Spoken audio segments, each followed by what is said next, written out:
Have you ever felt like there's a part of you that you keep avoiding?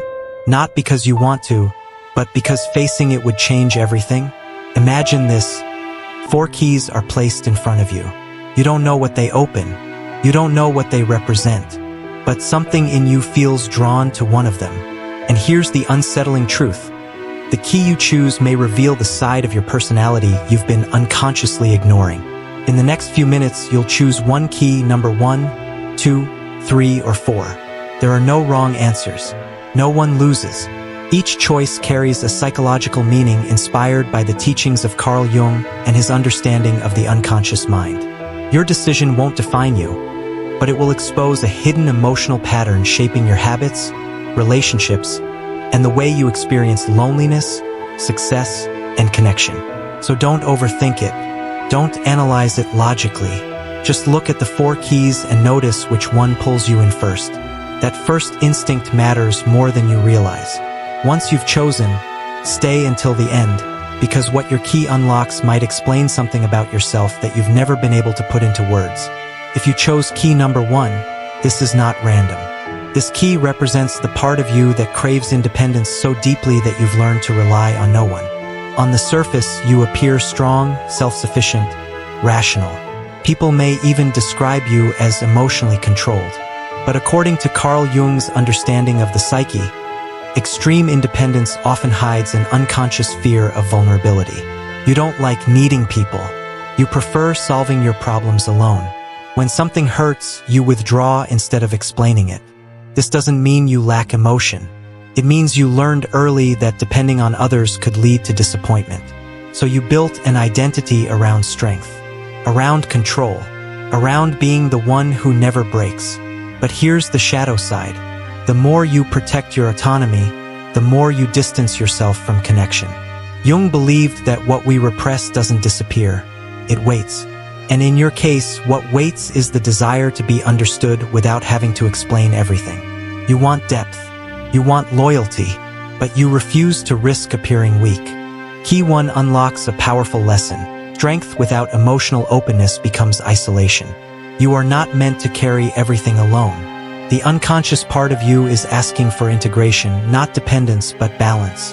The ability to stay strong while allowing someone to see behind the armor. And here's the part most people miss. Your independence is not the problem. It's your fear of being truly seen. If this resonates, don't dismiss it quickly. Ask yourself, when was the last time you allowed someone to know what you were really feeling? Your answer reveals more than you think. Stay with this thought because the next key reveals something completely different, and it may show you why certain relationships in your life follow the same pattern over and over again. If you chose key number 2, your mind is more complex than you usually admit. This key represents emotional intensity hidden beneath a calm exterior. On the outside, you appear balanced, reasonable, even emotionally mature. But according to Carl Jung's psychological theory, what we suppress in order to function socially often becomes part of the shadow self. You are highly aware of other people's reactions. You read the room instantly. You adjust. You adapt. This makes you socially intelligent and observant. But there's a cost. Over time, constantly adjusting can disconnect you from your own authentic emotions. You've become so skilled at understanding others that you sometimes struggle to understand yourself. Here's what most people don't see. Beneath your composure lives unexpressed frustration. Not rage, not chaos, just a quiet resentment that builds when your needs are overlooked. You rarely confront. You internalize. And that internalization slowly transforms into emotional exhaustion. Jung believed that ignored emotions do not disappear. They accumulate in the unconscious and influence behavior indirectly. That might explain why you sometimes pull away without warning, or why certain relationships suddenly feel overwhelming. It's not that you don't care. It's that you've been carrying too much without acknowledgement. Key 2 unlocks a powerful insight about personality and relationships. Self-abandonment disguised as harmony leads to loneliness. You maintain peace externally while chaos brews internally. The lesson here is integration, speaking your truth without fear of conflict, expressing needs without guilt. Before moving on, reflect carefully. When was the last time you chose honesty over approval? That moment matters more than you think. And what key 3 reveals next might challenge the way you see your own ambition and hidden motivations. If you chose key number 3, there is a powerful drive inside you that few people fully understand. This key represents ambition, but not the loud kind. Yours is quiet, strategic, and deeply tied to identity. According to Carl Jung's analytical psychology, ambition often masks a deeper psychological need, the need to prove worth. You set high standards for yourself. You think about growth, improvement, success, productivity. You measure progress constantly. On the surface, this makes you disciplined and future-focused. But beneath that discipline lives a subtle fear, the fear of being ordinary, overlooked, or underestimated. You don't just want success. You want significance. Jung described the persona as the mask we wear to function in society. For you, that mask may be competence, capability, being the one who always has a plan. But when your self-worth becomes attached to performance, rest starts to feel like failure. Slowing down feels dangerous, and vulnerability feels inefficient. Here's the shadow side most people miss. When your identity revolves around achievement, relationships can feel secondary. Not because you don't value connection, but because you equate love with admiration.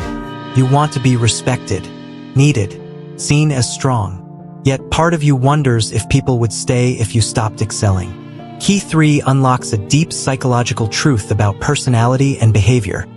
When validation becomes fuel, burnout becomes inevitable. The lesson isn't to stop striving.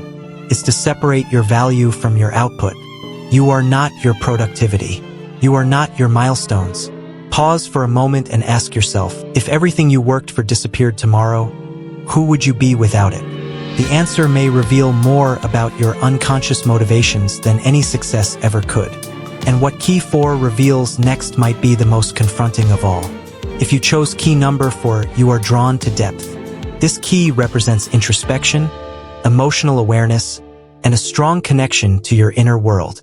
According to Carl Jung's theory of the unconscious, people who gravitate toward reflection often possess a heightened sensitivity to meaning, symbolism, and psychological complexity. You think deeply. You replay conversations in your mind. You analyze motives, yours and other people's. While others move quickly through life, you pause. You question. You search for truth beneath appearances. This makes you insightful, intuitive, and emotionally perceptive. But here is the part most people don't realize. Depth can turn into isolation. When you live primarily in your internal world, it becomes harder to feel understood. You may struggle with loneliness, not because you lack people around you, but because few reach the level of emotional or intellectual connection you crave. Jung believed that individuation, the path to becoming your true self, requires integrating both the inner and outer worlds. And that is your lesson. Sometimes you withdraw before giving others a real chance to understand you. You assume they won't get it. You expect disappointment, so you protect your complexity by keeping parts of yourself hidden. Over time, that protection reinforces the very loneliness you fear. Key 4 unlocks a powerful insight about personality and relationships. Self-awareness without expression leads to emotional distance. Your depth is not meant to be guarded like a secret. It is meant to be shared with the right people. Now ask yourself honestly, are you protecting your inner world, or are you imprisoning yourself inside it? The answer may explain patterns in your social life, your relationships, and even your habits. And if you've watched all 4 keys, you've just uncovered something most people never dare to examine. No matter which key you chose, here is the deeper truth. The choice was never about the object. It was about recognition. In psychology, especially in Carl Jung's analytical theory, what draws us is rarely random. We are pulled toward symbols that mirror something already active inside our unconscious mind. The key you selected reflects a pattern, not a destiny, not a label, but a pattern shaping your personality, your relationships, your habits, and even your experience of loneliness or connection. Every human being carries light and shadow, strength and fear, independence and vulnerability, ambition and doubt, self-awareness and avoidance. The goal is not to eliminate one side. Jung taught that true psychological growth happens through integration, the process of acknowledging the parts of ourselves we ignore and bringing them into balance. So here is the reflection that matters. What part of yourself have you been avoiding, and what would change if you faced it honestly? Self-discovery is not about becoming someone new. It's about becoming conscious of who you already are. The more aware you become of your unconscious patterns, the more control you gain over your behavior, emotional reactions, and social dynamics. If this psychological test made you pause, think, or recognize something deeper, that's not coincidence. That's awareness beginning. And awareness is always the first key.